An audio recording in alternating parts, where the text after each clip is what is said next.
My name is Joyce Tannian, and I'm the founder and director of Water is Life Kenya, a nonprofit organization that does community water projects to get water for rural villages in Kenya. We dig wells, we put in piped water systems, we put up gutters and downspouts on schools to collect rainwater so that those places can have more water. And saved for longer periods of time.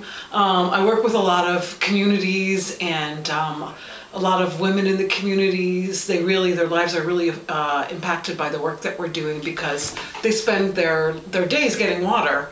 And yeah, I mean, I know a lot of women who've told me stories about having to get up at 6 a.m. and then walk for 4 or 5 hours and then wait in line and then come back.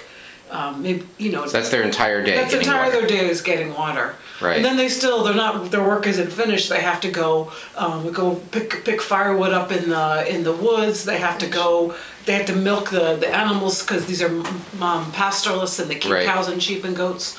And then they have to cook dinner. Dinner's usually, if they have something around to cook, dinner's usually around 9.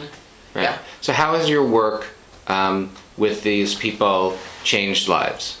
Tell us a story. There's one lady that I know from the community of Imisigio, and her name is Nasula. And she's a lady who, from the beginning, when we started coming to that community to sort of see if there was a good place to dig a well, she came for everything. She made it a point to come because when she heard there was a possibility of getting water there, she just had to be a part of that. And she came to all the sort of mobilization meetings that we had. And when some of the other people in the community were saying, these people are lying to us and they're never going to come through, there's no water here, she was someone who always showed up and argued them, saying, these people, they're going to do it for us. And she was there. I remember when the drilling machine came, they were all there waiting for us. She's also someone who always, whenever we're there, because you're there for a few days in a row doing the work, she would always come and prepare tea. She would come with her thermos and her cups and a little thing of sugar so that everybody could have tea, the people who were working on the project. So she really would take care of us. Because she didn't want to, she just had faith.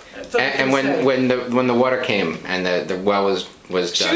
She was the first person up there putting water on her head, washing her feet.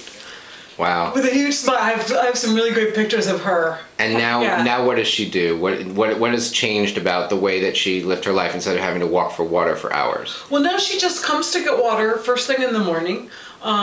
Takes her about, she has to come from her house, so maybe it takes her about 40 minutes. And then she's done. She can go do any other things that she needs to do. She can go take care of her family. She can do bead work.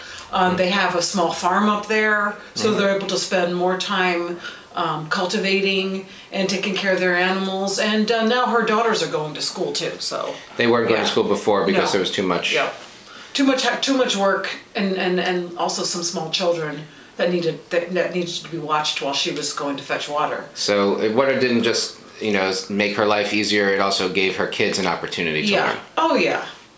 Right. Oh yeah. Thank you so much for telling us the story today. My pleasure.